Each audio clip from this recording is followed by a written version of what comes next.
Class 12-এর Bangla অন্নদার আত্মপরিচয়। তোমরা সবাই মন দিয়ে শোনো আর লেখো, আর সবাই লাইক অ্যান্ড সাবস্ক্রাইবটা দিয়ে দাও।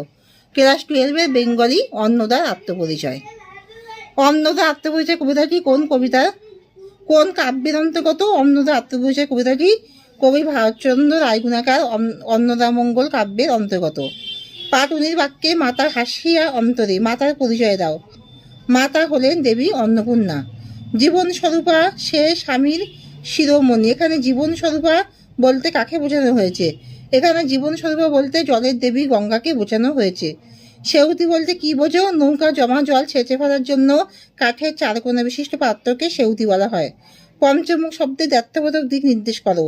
শব্দটি একটি বাংলা বাগধারা।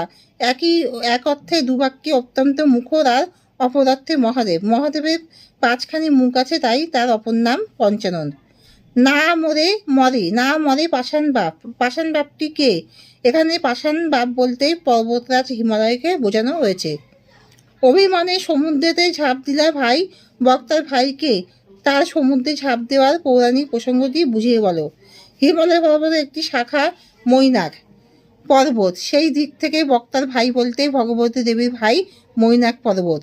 সমুদ্রে ঝাঁপ দেওয়ার পৌরাণিক প্রসঙ্গটি হলো আপাতর্থে দেবী ভগবতীর ভাই মৈনাক সমুদ্রে ঝাঁপ দিয়েছেন দুঃখে, কারণ তার প্রিয় ভগিনীকে এমন কুপাত্রে দান করা হয়েছে।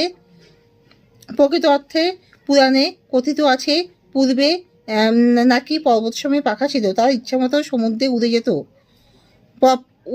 যেতে পারত। যেখান দিয়ে উড়ে পড়তো সেখানকার অধিবাসীদের ক্ষয়ক্ষতি হতো।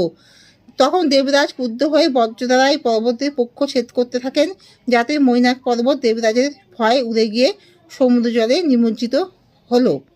ভগবতী এখানে এই প্রসঙ্গটি উল্লেখ করেছেন। সিদ্ধিতে নিপুণ। সিদ্ধি কথাটি দুইটি অর্থ কি কি? সিদ্ধিতে নিপুণ প্রথম অর্থে ভাং নামক উদ্ভিদ, যা মাদককেও গাঁজাকেও সিদ্ধি বলে।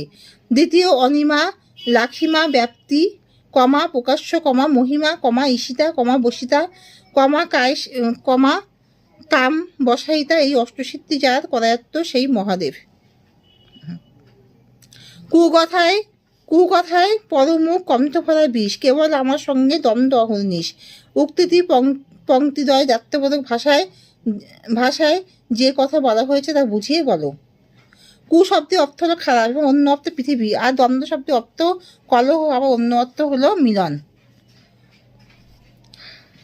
যে দেবী অন্নপূর্ণা তার স্বামী গুণহীন খারাপ পুরুষ, তিনি অত্যন্ত মন্দ ভাষা